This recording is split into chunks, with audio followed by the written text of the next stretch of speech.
یہ شان ہمارے نبی علیہ السلام کی، اور یہ شان آقا کے جسم مبارک کی، کیونکہ جسم مبارک کا تذکرہ سن رہے ہیں کہ جو میرے آقا کو جسم مبارک کے، آقا کے جسم مبارک کی شان ہے اور اس کا ذکر کر رہے ہیں۔ اور بخاری شریف کے حدیث پاک حضرت عبداللہ ابن عمر رضی اللہ تعالی عنہما روایت کرتے ہیں، قال نبی صلی اللہ تعالی علیہ وسلم یکتب الى الجزء فلما اتخذ المنبر تحب علیہ فحن الجزء فاتوا فمسح یده علیہ۔ حضرت عبداللہ ابن عمر فرماتے ہیں کہ جب مسجد نبی ہم نے پہلے تیار کی، کچی شتیروں کے ساتھ بنی ہوئی تھی، بارش کا پانی بھی چپکتا تھا، بارش کے ساتھ ساری کیچڑ ہو جایا کرتی تھی، اور میرے آقا اب تو گارڈن ہے، چھت کو سنبھالنے کے لیے اس وقت ستون ہوا کرتے تھے پرانے زمانے میں، تو مسجد کی چھت کو سنبھالنے کے لیے ہم نے کھجور کی لکڑی کا ستون بنایا ہوا تھا، جس نے چھت کو، مسجد نبی کی چھت کو سنبھالا ہوا تھا۔ میرے آقا اس کے ساتھ ٹیک لگا کر جمعے کی تقریر کیا کرتے تھے، بیٹھنے کے لیے ممبر نہیں تھا، کوئی کرسی نہیں تھی۔ میرے آقا شروع اسلام میں جیسے مدینہ شریف گئے تو ایک کھجور کے خشک جو بالکل سوکھ چکا تھا اس کے ساتھ ٹیک لگا کر میرے آقا علیہ السلام جمعہ خطبہ دیا کرتے تھے، جمعہ خطبہ دیا کرتے تھے۔ جو مسلمانوں کی تعداد بڑھتی گئی اور تعداد زیادہ ہوتی گئی، ایک عورت آئی، اس کا جو ہے لڑکا یہ لکڑیوں کا کام کرتا تھا اور لکڑیوں سے فرنیچر بنایا کرتا تھا، وہی عرض کیا رسول اللہ آپ کا کھڑا ہونا ہم سے برداشت نہیں ہوگا، ہم بیٹھے رہے آپ کھڑے ہو، یا رسول اللہ اگر آپ حکم دیں تو اگلے جمعے تک میں آپ کے لیے ایک لکڑی کا منبر تیار کرواتی ہوں، آپ تاکہ جمعہ کا خطبہ بیٹھ کر دیا کریں۔ اب وہ لکڑی کا ستون درمیان میں تھا، منبر ادھر سج گیا۔ اب جب اگلا جمعہ آیا، اب منبر سج چکا تھا، اب میرے آقا نے اس جمعہ کو منبر پر بیٹھ کر تقریر کرنی تھی۔ آج اس کھجور کے تنے سے میرے آقا نے کھڑے ہو کر تقریر نہیں کرنی تھی۔ بخاری شریف کے حدیث پاک فلما اتخذ المنبر تحب علیہ، میرے آقا جب اس خوش کھجور جو سوکھ چکا تھا اس کھجور کی لکڑی کے پاس سے گزرے اور گزر کر میرے آقا منبر پر بیٹھنے لگے، اس خوش کھجور کے تنے کو پتہ لگ گیا آج محمد عربی میرے ساتھ ٹیک لگا کر جمعہ کا خطبہ نہیں دیں گے، آج یہ شرف منبر کو مل رہا ہے۔ میرے آقا جیسے منبر پر بیٹھے، میرے آقا کی جدائی میں وہ لکڑی کا خوش کھجور کا تنا رونے لگا، زار قدار سے رونے لگا۔ اور کیسے رویا؟ حضرت عبداللہ بن عمر فرماتے ہیں فَحَنَّ الْجِزْءُ، آپ فرماتے ہیں وہ ایسے رویا حنین الناقہ، جیسے اونٹنی کا بچہ، اونٹنی سے آپ دور کر دیں، وہ اونٹنی کا بچہ اپنی ماں کی جدائی میں کیسے چیخیں مارتا ہے، وہ خوش کھجور کا تنا جدائی مصطفیٰ میں، محبت مصطفیٰ میں اور میرے آقا کے جسم کے فیض کی محرومی میں اس طرح چیخیں مار کر رونے لگا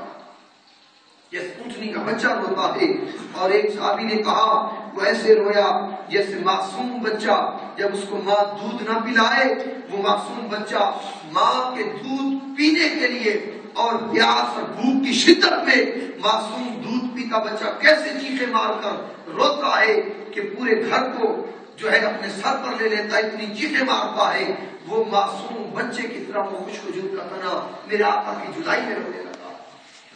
اس طرح جب رویا، حضرت انس فرماتے ہیں اس کے رونے کی آواز کو، وہ جو لکڑی روئی خشک ہو چکی تھی، اس کے اندر سبزہ نہیں تھا، خشک ہو چکی تھی، سوکھ چکی تھی وہ خوش کھجور کے تنا، وہ اتنا رویا۔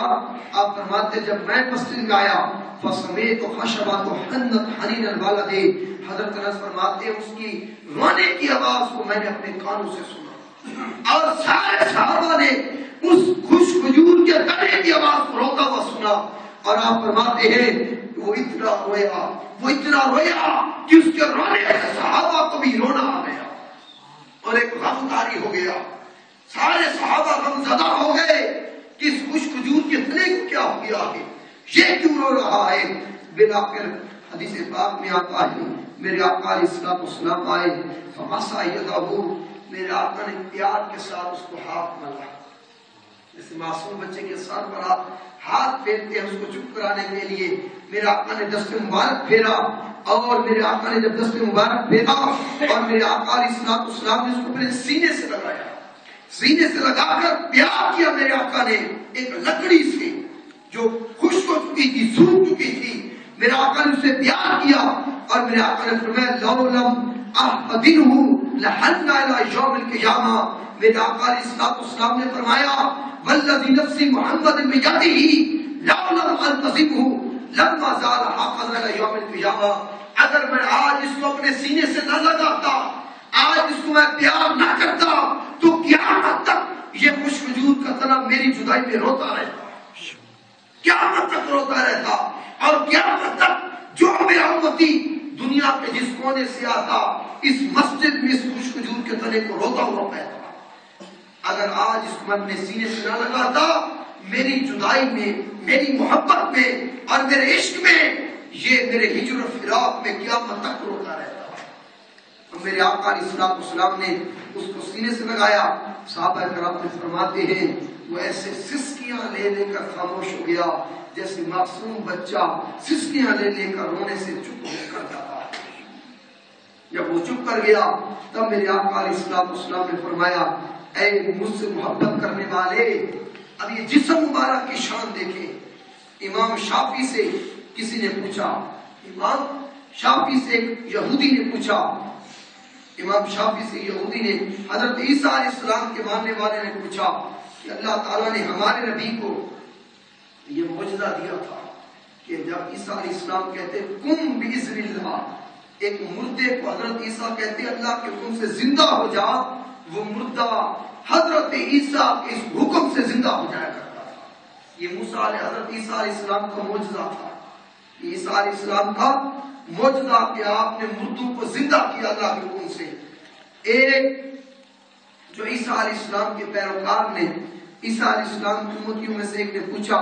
اے امام شافعی، اللہ نے ہمارے نبی کو تو یہ معجزہ دیا تھا، کیا اللہ نے تیرے نبی کو کوئی معجزہ دیا کہ تیرے نبی نے بھی کوئی مردے زندہ کیے ہوں؟ ہمارے نبی محمد عربی نے بھی کوئی مردے زندہ کیے ہوں؟ تو امام شافعی نے بڑا پیارا جواب دیا۔ امام شافعی نے کہا تمہارا نبی اس مردے کو زندہ کرتا تھا جس کے اندر صرف روح نہیں ہوتی تھی۔ کیا نہیں ہوتا تھا؟ روح۔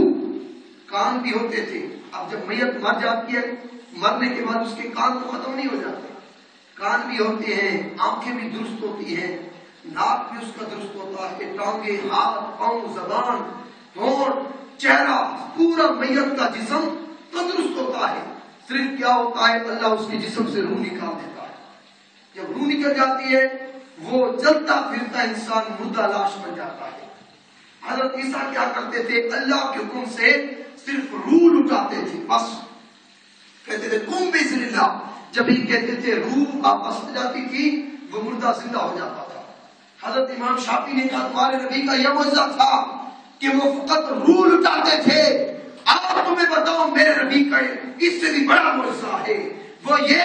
کہ میرے نبی نے اس خوش وجود کے تنے کو زندہ کیا جس کے اندر روح اور سانس بھی نہیں تھا۔ اس خوش وجود کے تنے کو زندہ کیا جس کے اندر سانس بھی نہیں تھی۔ اس نے پوچھا وہ کیسے؟ اس نے کہا مسجد نبی میں جو خوش وجود کا تنا تھا میرے آقا اس کے ساتھ ٹیک لگا کر پھیلے، وہ سوکھا ہوا تھا،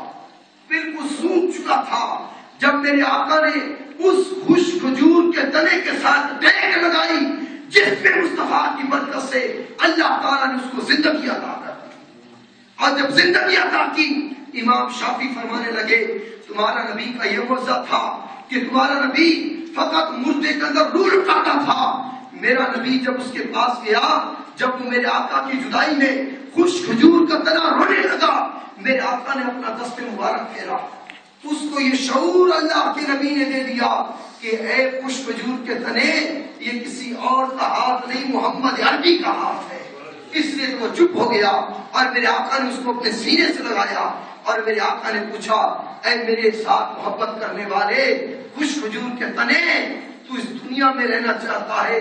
یا تجھے میں قیامت کے اندر جنت کے اندر لگا دوں اور جنت کے اندر تجھے تیرا پھل میری امت کے ولی لوگ کھائیں گے؟ اس خوش کھجور کے تنے نے اس دنیا سے آخرت پر دعا دی اور کہا یا رسول اللہ میں جنت کے اندر جانا چاہتا ہوں، جنت کے اندر جانا چاہتا ہوں۔ تو آقا علیہ السلام کو دوستو جس نبی کا آپ کلمہ پڑھتے ہیں، یہ 3 جمعوں کا نچوڑ یہ ہوا کہ اللہ نے ہمارے نبی کو وہ شان، وہ مرتبہ، وہ دمکنا اور وہ شان عطا کی کہ ہمارے نبی علیہ السلام کا جسم تھا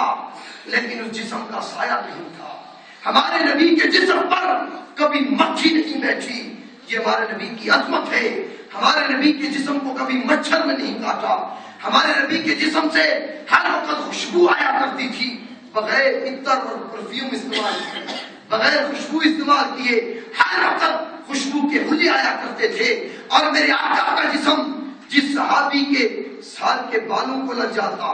جسم مبارک بکیا سارے بال سفید ہو جاتے تھے، عمر جو بڑھتی ہے بال سفید ہوتے ہیں، لیکن جس جگہ میرے آقا کے ہاتھ لگتے تھے وہ بال کالے رہا کرتے تھے۔ ایک صحابی کی عمر 100 سال ہو گئی، سارے بال سفید ہو گئے، لیکن جس جسم کے بالوں پر میرے آقا نے ہاتھ لگایا تھا 100 سال کی عمر میں وہ بال کالے رہے، وہ سفید نہیں ہوئے۔ تو میرے آقا کا جسم جس جگہ کو لگ جاتا وہ بھی برکت ہو جاتی، جس مٹی کو لگ جاتا وہ مٹی بھی خوشبو والی ہو جاتی۔ اور آپ اور میں خوش نصیب ہیں کہ اللہ نے ہم گناہگاروں کو اس نبی کا امت بنایا، اس نبی علیہ السلام کی امت میں پیدا کیا، اس نبی کے ذکر کی توفیق ہم سب کو دی۔ اللہ تعالیٰ کی بارگاہ میں دعا ہے کہ اللہ تعالیٰ ہم سب کو آقا علیہ السلام کی عظمت، شان اور آقا علیہ السلام کی سنت سیرت پر عمل کرنے کی توفیق عطا فرمائے۔ وما علینا الا البلاغ المبین۔ جن حضرات نے سنت پڑھی